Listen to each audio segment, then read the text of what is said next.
you can't simultaneously pursue your calling and pursue the life that God has for you and please everybody. You just can't do it. You hear people saying things like, oh, I accept that challenge, or hey, I'm embracing the challenge. But you don't really hear people say like, oh, I'm going to embrace the issue. You hear people say, I have issues, or you hear people say, you have issues, but you really don't hear people say, oh, I accept those issues and I'm just gonna like live with them. When we are presented with an opportunity to grow, it usually comes with a lot of discomfort, usually comes with a lot of times where we're questioning if this is part of the plan, where we're questioning if this is the right next step.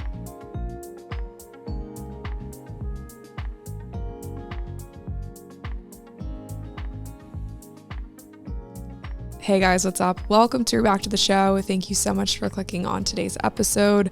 My name is Lily, I'm your host, and you are listening to 80/20, brought to you by That Sounds Fun. And this episode is gonna be fun. I've got a couple secrets to share.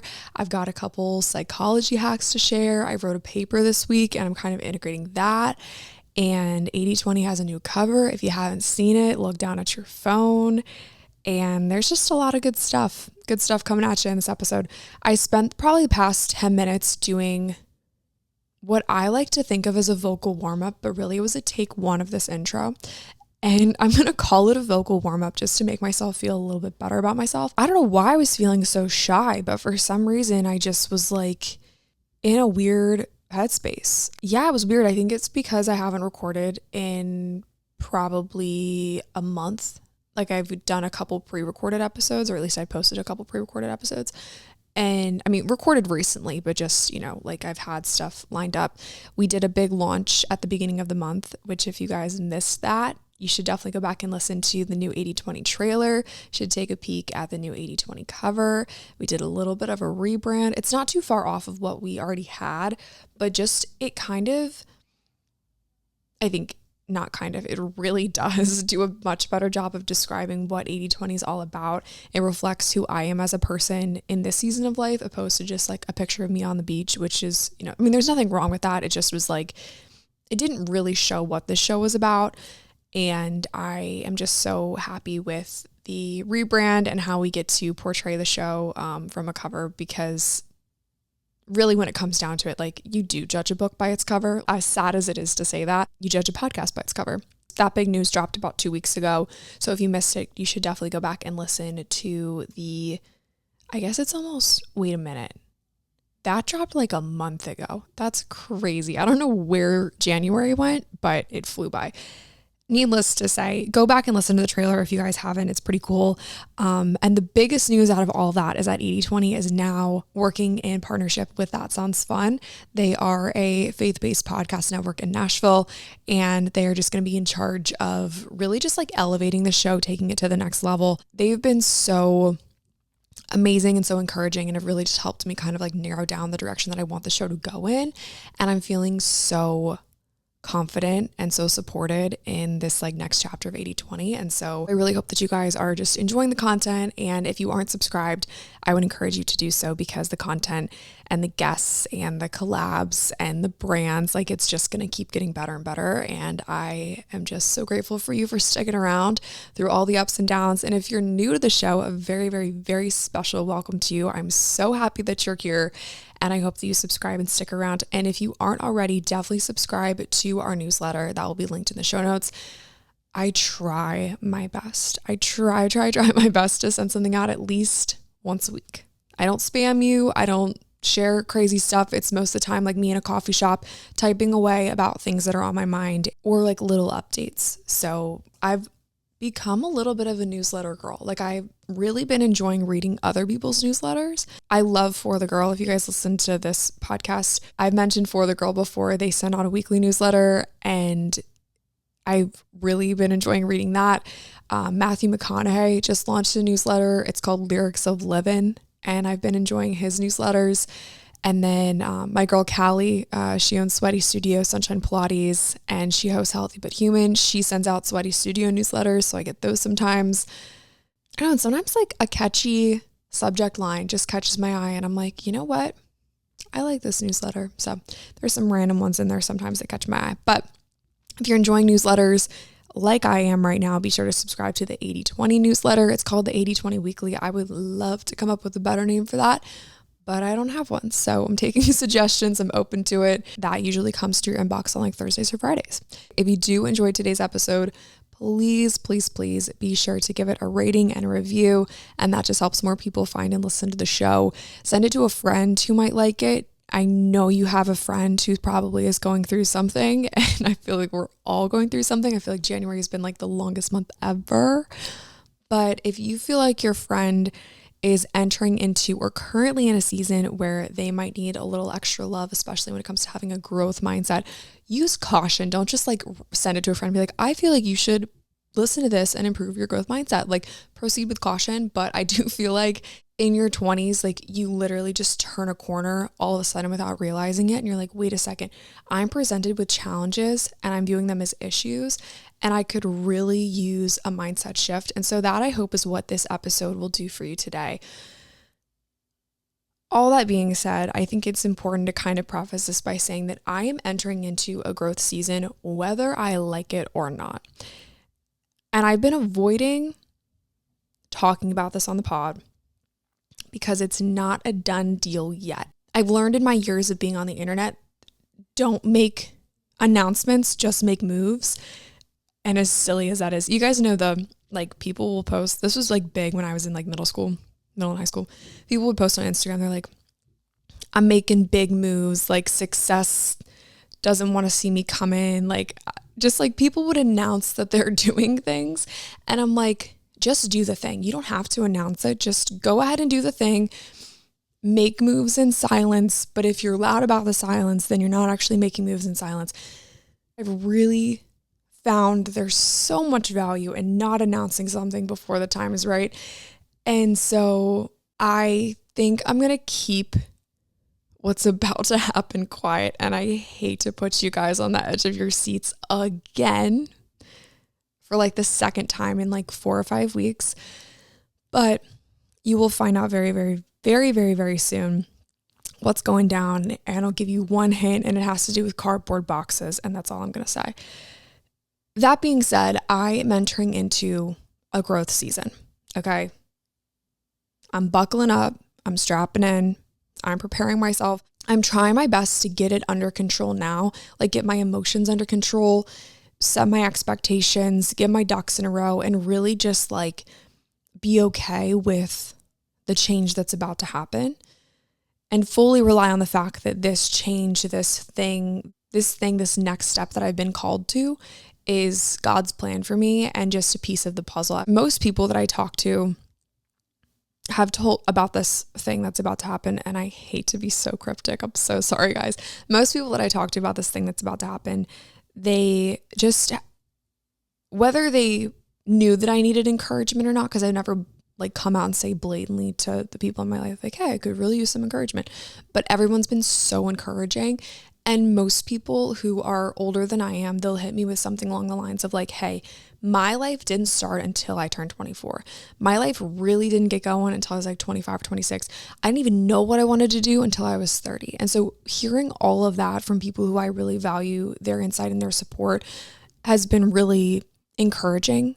And I feel like this next thing that I'm stepping into is going to require a huge growth mindset, but it's also going to require me to put my faith in the fact that God has a perfect plan for my life, and one chapter closing and another chapter starting is just part of the plan. So I got to get my emotions under control. I got to get my expectations under control. I really need to take my feelings out of the work that has to get done.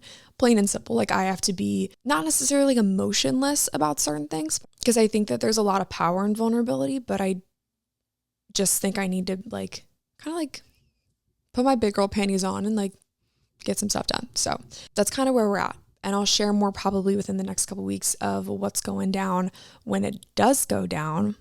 And if you want to know what's going down, probably before I put stuff on the pod, follow me on Instagram, because I might post some stuff there. Who knows? That will be linked in the show notes. I wrote an essay this week, and I wrote it on this guy named Andler. He was a psychologist. a very, very early psychologist, worked with some of those OG philosophers and psychologists. And he created some theories that are called safeguarding tendencies. And I'm currently a psych student. I go to Liberty Online. I'm in my senior year, which is so exciting. And I'm taking some really cool classes. And I've really, really been enjoying this unit this week. And I'm going to submit my essay tonight. That's like next on my to-do list. But I really wanted to integrate some of these safeguarding tendencies into today's episode because I think the more I've been learning about the brain and how we operate, the more I realize that like you can really train your brain to do so many amazing, incredible things. And obviously, that's kind of a blanket statement. There's so much more that goes into that. But there are some behaviors that just come so much more naturally than others. And unfortunately, the more I learn about our brains and how we operate as humans, the more I realize that like we're kind of hardwired to go worst case scenario. And I know that from my own life. I know in my own testimony podcast that I posted a couple weeks ago, even I was hardwired to choose negative emotions. I was hardwired to really perceive the world as just many, many issues. And I was kind of hardwired to perceive myself and the world around me as an issue. And I think that that's kind of a tactic that the enemy uses to hinder our relationship with the Lord by making us feel like we don't have control over our behaviors. And a lot of times there are instances where people truly do not have control over their behaviors. My depression, my anxiety, my anger. I was so quick to anger. If you knew me 4 or 5 years ago, like there are behaviors that do not reflect the person that God created us to be, just because we're kind of like, okay, maybe not hardwired to choose negative behaviors, but it's almost like they're easier to choose. I don't know why, but for like such a long time, it was easy for me to revert to these safeguarding tendencies because I was afraid of failure, or because I was afraid of what people might think of me if I messed up, or because I was too obsessed with protecting my own self-esteem, protecting my own self-importance. My textbook describes it as safeguarding tendencies are tools used to protect people from public disgrace. So just to provide a little bit more detail here, these safeguarding tendencies, there's 3 of them that Andler came up with. They are excuses, aggression, and withdrawal. Excuses is pretty much self-explanatory. You make excuses for not doing things. Oftentimes this comes in like if-then statements or like if-only statements. This is hypothetical, but if only my parents didn't force me to become a doctor, then I would be an artist instead and I would be happier because I'm not happy with the career choice that my parents made me choose, or something like that. A lot of times we place the blame on someone else or something else because we don't want to take accountability for our own actions or our own failures. Excuses are the things that we come up with, the things that we say, the things that we tell ourselves because we haven't achieved what we thought we would have achieved by now. Aggression comes in 3 forms: accusation, deprecation, and self-deprecation. When it comes to deprecation, it's the tendency to undervalue other people's achievements, to overvalue your own. So this comes in your classic form of like gossiping, putting someone down for doing something cool because you didn't do it first, kind of thing. And this is one that I see happen so often, and it's kind of a natural default for a lot of people. And this one is the one that, in my opinion, hinders your calling the most. You are presented with so many options and so many opportunities in your life. And if you're constantly trying to please everybody, you're never going to be able to amount to much. You're never going to be able to fully fall into your calling because you're too worried about what other people might say about you. But that person's aggressive deprecation is a reflection of them, not a reflection of you. That was a sidebar. The second one is accusation, and this is a tendency to blame others for your own failure. If you want to make something happen, you got to go out and make it happen. Like no one is going to do the work for you. No one is going to pursue your calling for you. My textbook makes a really interesting point here. It says that aggressive accusation is apparent in all unhealthy lifestyles. And it's interesting because it doesn't really go too deep into what an unhealthy lifestyle means here in this context. But I would imagine that an unhealthy person, maybe it's in regard to their behaviors or their lifestyle choices. I do believe that people are a product of their choices. Some stuff is circumstantial, no doubt about it, but a lot of it is based on your choices. And if you're placing blame on other people because of the choices that you made, huge issue. Huge issue, especially when it comes to taking accountability for your own life and your own calling. All right, third form of aggression is self-accusation, and this manifests itself in the form of self-torture. So the textbook outlines it as depression, suicide, hurting people close to you. This is the one that I called out in my essay actually as relating the most to, which is crazy. But I think that I could do a whole entire podcast. I feel like I probably have, but in the future I probably will again, do a whole entire podcast just based on this behavior alone. The textbook says that people devalue themselves in order to magnify their own feelings of self-esteem, which is really sad. But these are all behaviors that I'm familiar with and that you probably are familiar with too. And it's cool to learn about because it's cool to call it out. The third form of safeguarding is withdrawal. And this comes in the forms of moving backwards, standing still, hesitating, or creating obstacles. And those are kind of self-explanatory. I feel like this is something that I resonate with a lot too. Like something that I have really wrestled with in my, gosh, I wish that I could just tell you guys what I have up my sleeve or what's about to go down in February, but I'm just going to keep you on the edge of your seat just a little bit longer. But I've had so many moments where I'm like, oh my gosh, am I backpedaling? Am I moving backwards? Am I taking steps in reverse?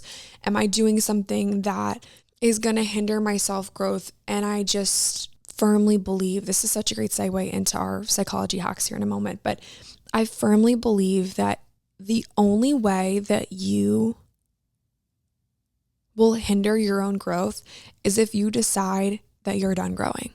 If you decide not to look at the silver lining in a situation, if you decide not to look for the lesson in a situation, then you're done growing.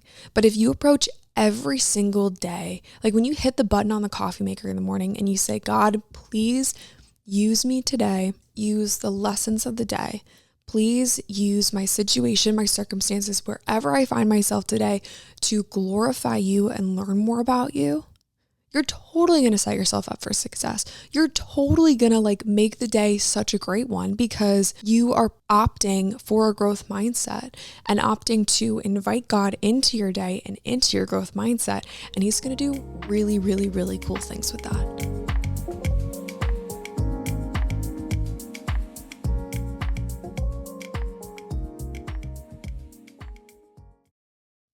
So why am I sharing this? Why does this matter? I think we got to call out these behaviors in our own lives because that's the only way that we are ever going to start to make a change. Before we get into the hacks, before we get into the cool ways that you can rewire your brain and retrain your brain, you got to notice your behaviors that you're doing in your life that are like, hey, maybe these are hindering my progress. Maybe these are making it so I'm not growing.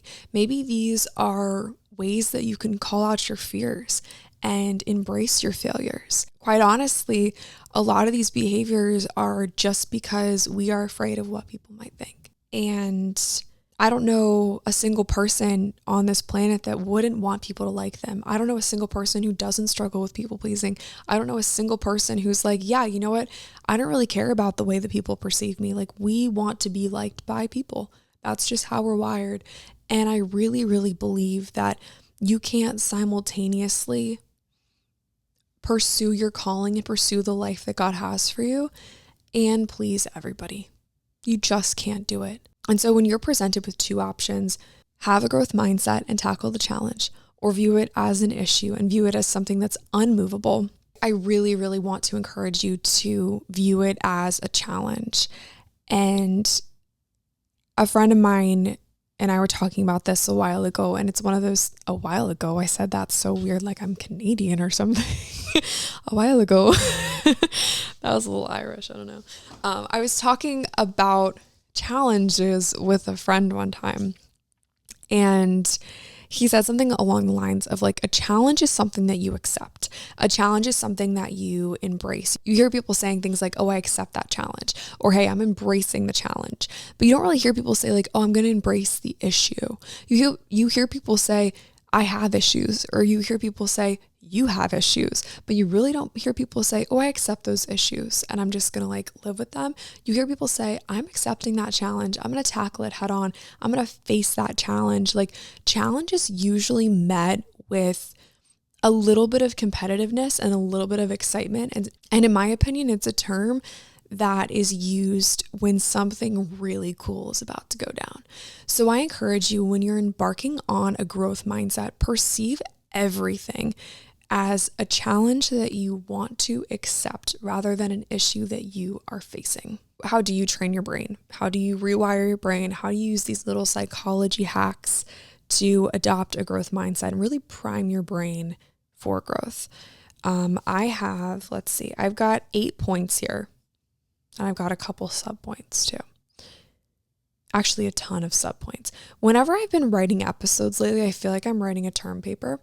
And I told Lexi that earlier and we just laughed. And I feel like if I could make all of these episodes into a book, I feel like I would have a really thick manuscript, like really, really quickly. That's something that's on my mind lately too, is writing a book. So maybe I need to plug that into my growth mindset. Okay. Anyway, my first point here for you guys is, don't buy into the bystander effect. The bystander effect is a theory that essentially states that the more people who are available in an emergency, the less likely it will be that people will jump in to help. If someone is walking down a crowded staircase and they trip and fall, and let's say they drop all their belongings that they're carrying. Maybe she's got a purse, maybe she's got a cup of coffee, maybe she's got a couple books in her hand, maybe she's got another bag of groceries or something. She's got a lot of stuff. Okay, girlfriend is loaded down. And she drops all of her stuff as she's falling down the stairs. If it's super crowded, I think a lot of people will just kind of like look, and then they'll kind of just expect that someone else will jump in to help her. But are you going to be the person that runs up and helps her pick up all of her belongings? Or are you just going to kind of like expect that someone else will do it? The diffusion of responsibility essentially means that people will assume that everyone else is going to get it done. I had a experience with this actually in my own life. I called upon a group of people to request some help, request some assistance with a task, and nobody helped.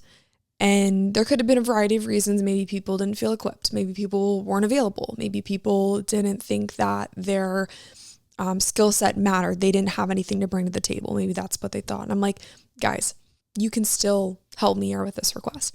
When I was preparing for this episode and I was reading about this theory, I was reminded of a quote. It's the tagline of the Travis Manion Foundation. If you guys aren't familiar, that is a foundation after a fallen Marine, and their tagline, or one of their taglines, is, if not me, then who? And I really think that you can apply this to your calling. You can apply this to the things that you feel so boldly in your heart are the things that you should be doing with your life. If you feel called to do those things, I don't really think that anyone else is going to fulfill that responsibility except for you. You have to be the one to do it. If you don't do it, then who's going to do it?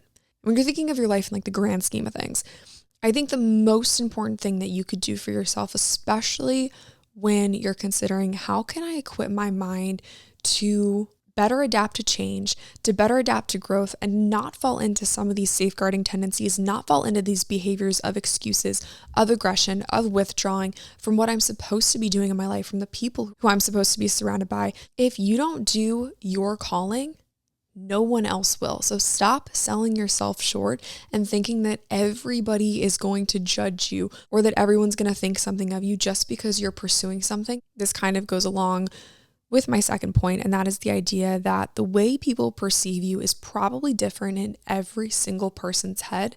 So trying to please everybody is going to be nearly impossible. I think ultimately the biggest thing that holds people where they are, that keeps people from growing, is not feeling like people are going to approve. But I don't really think that everybody's making fun of you. I don't really think that everybody's watching you. I don't really think that anybody cares, quite frankly. I think most people are too busy worrying that everyone else is thinking those things about themselves that they don't really care what you're doing. And if they do care, if on the off chance that they're watching you so closely enough that they know your every move, that they are judging you, that they're making fun of you, that they're saying, hey, why is she posting like an influencer? She's not an influencer. Maybe you have a call to share something really, really cool with the world. That's between you and God. That's not between you and Joe Schmo who's making fun of you. Go ahead and do the thing, because I guarantee you most people don't care nearly as much. Next, I wanted to talk about something called the 2-minute rule. This is something that I've been trying to implement now more than ever, because I am just the biggest procrastinator, but I also try to do like a million things at once. So this point and then the next point are going to kind of go in tandem. The 2-minute rule is super, super simple. If you think of a task, and if it's going to take less than 2 minutes for you to do that task, switching the laundry, putting your dirty plate in the dishwasher, maybe it's taking the trash out. If it's going to take you less than 2 minutes to do that thing, you have to do it right then and there. Like, you have to just, boom, get it done. I think that those little practices of taking initiative in your own life will directly translate into taking initiative when it comes to the big things. Taking out the trash is like a pretty basic life skill that you should do probably every day. If you can't even do that, can you trust yourself with the big things? Can you trust yourself to make the big decisions? Can you trust yourself when it comes to, hey, you know what? I think I want to go back to school. Do I trust myself to get my assignments done if I can't even take the trash out? I don't know. That's for you to decide. Similarly, chill with the multitasking. We're always trying to do, I hate it when I hate when podcasts are like, we are a society that just lives on our phones. But it's so true. It's so true. When I see clips of people that's like, we as a society need to just like get off the internet, I think I lose brain cells every single time because everybody says it. But it's so true. According to a recent study at Brown, see, this is what I like. According to a recent study, hit me with the studies, guys. Podcast hosts out there, we got to do better. This is such a sidebar, but we got to do better. We as a society, there's so many bad clips of podcasts out there. It's really funny. This might be one. Who knows? All right. According to a recent study at Brown, multitasking can lead to higher stress and more chaos in your life. You can't watch TV and write a paper. You can't scroll your phone and watch your kid's soccer game. You can't make dinner, or you shouldn't make dinner, and do stuff on the stove while you're also trying to fold laundry. Like, there are just a lot of things that really can't work in tandem. However, there are some things that do work in tandem and work well, and that's if one of those tasks is automated. So I think if you're going to multitask, you can do it, but do it smart and do it with intention. I think ultimately a really good rule, and something that I've been writing in my journal every morning, like, help me, Lord, to just move with intention. Like, let my day be so filled with intentional moments. I don't want to be mindless. I don't want to move through life feeling like I'm giving it like a 20% effort. I want to give so much intention and so much dedication to everything that I do. And so, especially like this semester in school, I've just really felt I'm only the second weekend, so this is probably like the new semester talking, but I just really want to be so intentional with the work that I do, with the essays that I submit, with the assignments that I submit, like with the discussion posts that I write to my other classmates. Like, I just want to be so intentional and so there. And if you can't be intentional and do two things at once, you probably shouldn't. Back to my automated thing. I don't think I explained this well. If one task is automated, for example, walking on the treadmill and responding to emails, that's fine because your legs are just doing what they do. They're just walking. But if you're trying to listen to music and respond to emails and have a conversation with your sister and do whatever else, like, it's going to be hard on your brain. we're not really wired to do that. Number 5 on my list here, it's all about the people. You will never be able to be the best version of yourself if you don't have people who are in your corner. Plain and simple. You got to have people who support you. And I think that starts with showing interest in other people's lives. I think that starts with you saying, hey, I want to support you and I hope that you can support me. I mean, you obviously don't like say it like that, but approaching a friendship with, this is an opportunity to have someone cool in my life who will bring fruits into my life, and I hope to do the same for them. And if the friendship develops to a point where you guys are tight like that, that's such a blessing. I think that starts with like really being intentional with who you are around everybody. There's a book, it's called How to Talk to Anyone, and he's got a lot of, is it a dude? I think so. I think a guy wrote it. The author has a lot of really cool hacks on how to make people want to be your friend. And a lot of them, at least at the beginning, have to do with like eye contact and your body language around other people. I had a friend one time call me out for looking at, it was so funny. I don't know if I've shared this on the podcast. Funny little sidebar. I was talking to my friend. He says that he doesn't remember this, but I think it's hilarious. I guess I was looking at his chest or like looking at his like shirt, and he goes, "Lily, do I have something on my shirt?" And I was like, "No." He's like, "Okay, well, why do you keep looking at it? You're looking at it like I have a stain on my shirt." And I was like, "Oh." He's like, "Yeah, you're avoiding eye contact. Why are you doing that?" I was like, "I don't know." And he's like, "Are you insecure about something?" And I was like, "Probably, yeah." And then we just laughed, and he's like, "Okay, well, you need to get better at eye contact because that's like really bad. Like if you're not even gonna look me in the eyes, like that's really bad." And I was like, "All right." And since then, I think about that all the time. And so I think having people like that who are going to teach you things and challenge you and change you is the best and fastest way to a growth mindset, because it's almost like you're just being thrown into the fire. Like, okay, these people have high expectations, and if I want to roll with them, I got to be there too. And that's kind of a cool thing. Like if you are the smartest person in the room, you're probably in the wrong room. I know that that's been said time and time again, but if you are not actively trying to be a better person because the people around you are calling you higher, you're never going to get there. In the same realm as friendships, I want to talk about something that I saw on a podcast called the 8-minute phone call. And I'm not sure which podcast. I got to start saving and screenshotting things. I'm so bad at remembering where. Guys, I love reels. I just sit and I scroll on reels. It's so bad. But I saw this on an Instagram reel, and it's called the 8-minute phone call, and I loved it. And it's essentially a theory where it only takes 8 minutes for you to start feeling better about something. And so if you have a friend who you can call when stuff starts to go sideways, you can come up with some sort of code, whether it's like an emoji or the number 8, or just even saying like, "Hey, do you have 8 minutes?" You guys can text each other that. You know that taking this phone call means that the person on the other end of the line might have a lot to say. They might just need someone to listen. They might just need someone to vent and just be like, "You know what? Hey, that situation, those circumstances, not amazing, but I'm here for you." A lot of times, that's all you need to feel better. That's all you need to feel better. Vulnerable, transparent moment, was kind of having a bad night the other night, and I just was thinking about a lot of things, navigating some challenges, and I didn't do this. And I just kind of like wallowed in my own self-pity for a little bit, just like sitting there feeling bad for myself. And I really wish that I phoned a friend, because every time that I have phoned a friend, it's always felt so much better. Like I know I probably would have slept better that night. I probably would have stopped crying for a little bit. But to be quite honest, I didn't want to be like a burden on anybody.